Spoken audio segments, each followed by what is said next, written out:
You know, something must be wrong when almost every single song has sex as its basis. When rap stars get famous after making lyrics that are shameless. When a woman is expected to sleep with a man who doesn't even know what her name is. And when artists are paid to degrade the very woman that have made them.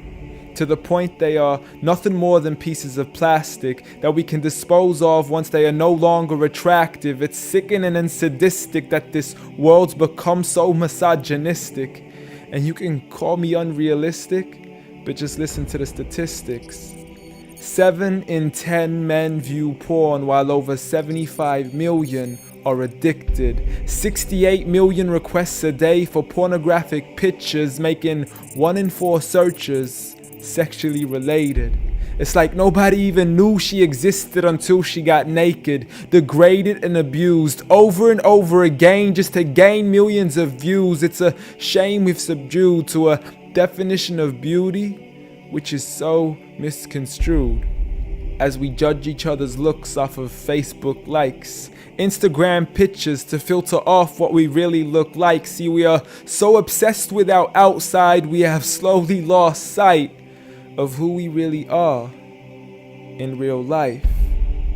I mean, it's sad to see so many teens lose their self-esteem. Looking at these magazines thinking they have to look like what they see. Please, you are worth much more than a 2D image on a screen. You are a living, breathing human being. If only you knew what you really mean. Just look into your history books and begin to read of all the girls in the world who were capable to achieve, and you will surely see with certainty females like Fatima al-Fihri, who opened the first ever university, Rufaida al-Islamiyya, the first nurse to perform surgery, and Aisha bint Abi Bakr, the greatest female scholar in eternity. It's a shame you probably haven't even heard of these great female prodigies.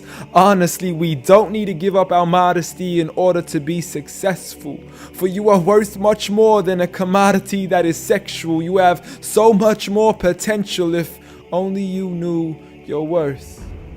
You could be like the greatest of all women to have walked this earth, like Mary, the mother of Jesus, chosen by Allah to be an example for the believers, a woman who stood strong even when she was abused, falsely accused and ridiculed for things she'd never ever do, so it didn't really matter when there was nobody else beside her, for she knew that God was Ar-Razzaq and her ultimate provider, and she had a trust in Him alone. Just like Asiya, the wife of Fir'aun, a woman who was brave and courageous, stood up for what was right and didn't let anybody change this, a woman who was fearless and laughed in the face of death, for she gave up the riches of this life for a palace in the next. Next up, Khadija, the mother of the believers, a wealthy merchant who had nurtured the Prophet for over 25 years, his first wife, the love of his life and the mother of his kids. She was the first to believe in him when nobody else ever did. She just is, beyond any words that can make you understand. So much so that even Allah sent her His salam. She was grand and Allah assured her, just like her daughter, Fatima, the master of all women in paradise, a woman who would shine so bright she was nicknamed as Zahra, the splendid one with the most generous of hearts, a woman who gave up so much of her food she had no choice but to fast. She would fight on behalf of her father even as a little girl. And such are the examples of the greatest woman in the entire world. And it had nothing to do with how they looked, but for who they truly were. So ignore the standard of success defined by society, when God has said that the best of mankind are those who have piety, regardless of your shape, your color, or your race. For God does not look at your bodies, nor does He look at your face. Rather, He looks towards your heart and checks your faith.